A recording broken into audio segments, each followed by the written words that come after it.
வணக்கம் மக்களே! இன்னைக்கு நம்ம வீடியோல எத பத்தி பார்க்க போறோம்னா, ரேஷன் கார்டு அட்டைதாரர்களுக்கு புதிய அப்டேட்லாம் வந்தது இருக்கு. அத பத்தியும், அப்புறம் விஜய் சாரோட பிறந்தநாளை முன்னிட்டு அவர் ரூ. 2500 பணம் போட்டிருக்காங்கன்னு சொல்லி ஒரு வதந்தி பரவிட்டு இருக்கு. அது உண்மையா பொய்யாங்கிறத பார்க்க போறோம். பல பேருக்கு பேங்க் அக்கவுண்ட்லலாம் அந்த அமௌண்ட் வந்திருக்குன்னு சொல்லப்படுது. அதெல்லாம் உண்மையா பொய்யான்னு பார்க்க போறோம். அதுக்கு முன்னாடி நம்ம சேனல் இப்ப தான் ஃபர்ஸ்ட் டைம் பார்க்குறீங்கன்னா, இந்த வீடியோவ லைக் பண்ணிட்டு நம்ம சேனல சப்ஸ்கிரைப் பண்ணிருங்க.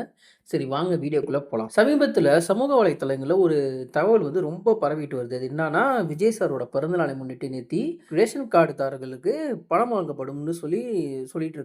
எவ்வளோன்னா ஒரு ரூ. 2500 ஐ மீன் எப்படி சொல்லியிருக்காங்கன்னா, ஒரு வறுமை கோட்டுக்கு கீழ விளையிற ரேஷன் கார்டுதாரர்களுக்கு வந்து ரூ. 2500 மீதி ஆட்களுக்கு ரூ. 1000 போடப்பட்டிருக்கு அப்படின்னு சொல்லி பேசப்படுது. ஆனா, தற்போது வரை இது குறித்து தமிழ்நாடு அரசு சார்பாக எந்த அதிகாரப்பூர்வ அறிவிப்பும் தெரிவிக்கவில்லை. அதனால இந்த தகவல உண்மை என்று நம்பி யாரும் ஏமாற வேண்டாம். யாருக்கும் நேத்தி பணம் வரல. விஜய் சாரும் சொல்லவும் இல்ல. மினிஸ்டர்ஸும் சொல்லவும் இல்ல. அஃபிஷியலா அவங்க சைட்லேருந்து எந்த இதுவும் வரவும் இல்ல. இது வந்து மக்கள் வந்து கேட்டுட்டு இருக்கிறதும், பிளஸ் அவங்களோட ஃபேன்ஸ் வந்து இது பரப்புன ஒரு விஷயம். இது உண்மையாக்குறதுக்கு வாய்ப்பு இருக்குன்னு சொல்லிட்டு அது பரப்புனாங்க. ஆனா, அது உண்மையாகல.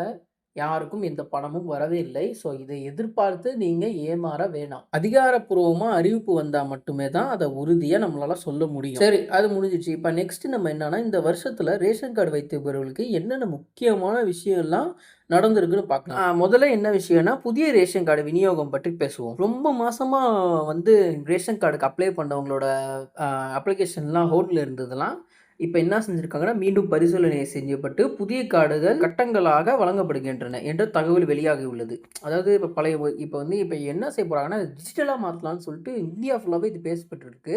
ஒரு சில இடத்துல நடந்து கொண்டே இருக்குது. எப்படின்னா கார்ட வந்து வந்து ஒரு கை நம்ம ஐடி கார்டு இருக்கு தெரியுமா? அந்த கையளவு இருக்குமே. அந்த அளவு மாரி ஒரு கார்டா மாத்துறதுக்காக பேசிட்டு இருக்காங்க. இதனால நீண்ட நாட்களாக காத்திருந்த பல குடும்பங்களுக்கு நிம்மதி கிடைத்துள்ளது. இதுல என்ன ஒரு நல்ல விஷயம்னா, இந்த கார்டுகள்லாம் மாத்துறதுனால என்ன ஆயிடுச்சுன்னா, புதுசா ரேஷன் கார்டுலாம் போட்டாங்க பார்த்தீங்களா?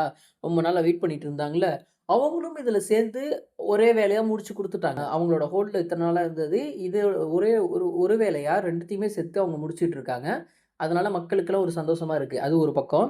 செகண்ட் என்னன்னா, one nation one ration card திட்டம் தொடர்ந்து செயல்பாட்டில் உள்ளது. இந்த திட்டம் வந்துச்சுன்னா எப்படின்னா, நீங்க வந்து தமிழ்நாட்டுல சென்னையில இருக்கீங்கன்னு வச்சுக்கங்க. இப்ப நீங்க கோயம்புத்தூர் போறீங்க. கோயம்புத்தூர்ல வந்து இப்ப இருக்கிற நிலைமைக்கு நீங்க அங்க போய் அந்த ரேஷன் கார்ட வச்சு ஜாமான் வாங்க முடியாது. ஆனா, இந்த one nation one ration card திட்டம் வந்ததுக்கப்புறம் நீங்க தமிழ்நாட்டுல இருந்தீங்கன்னா, தமிழ்நாட சுத்தி இருக்கிற பல மாவட்டங்கள்ல எங்க போனாலும் நீங்க இந்த ரேஷன் கார்ட குடுத்து நீங்க அத வாங்கிக்கலாம் ஜாமான. அந்த மாரி ஒரு இது சொல்லப்போனா இது ஒரு பெரிய விஷயம். இது சாதாரணமா கொண்டு வர முடியாது. ஏன்னா, ஒவ்வொரு ரேஷன் கார்டு கடைக்கும் ஒவ்வொரு ஜாமானும் வந்து அவங்க கணக்கெடுத்து அனுப்புவாங்க. இப்ப அது வந்து எவ்வளோ மாற்றம் அடையும்னு தெரியல. இதெல்லாம் பல விஷயம் இருக்கு இதுல. சாதாரண விஷயம் இல்ல உண்மையாவே. நம்ம நம்ம நாடு வந்து உலகத்திலேயே 2வது நாடு பாப்புலேஷன்ல.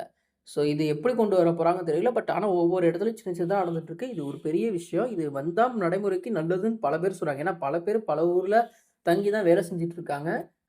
அப்படின்னு சொல்லப்படுது.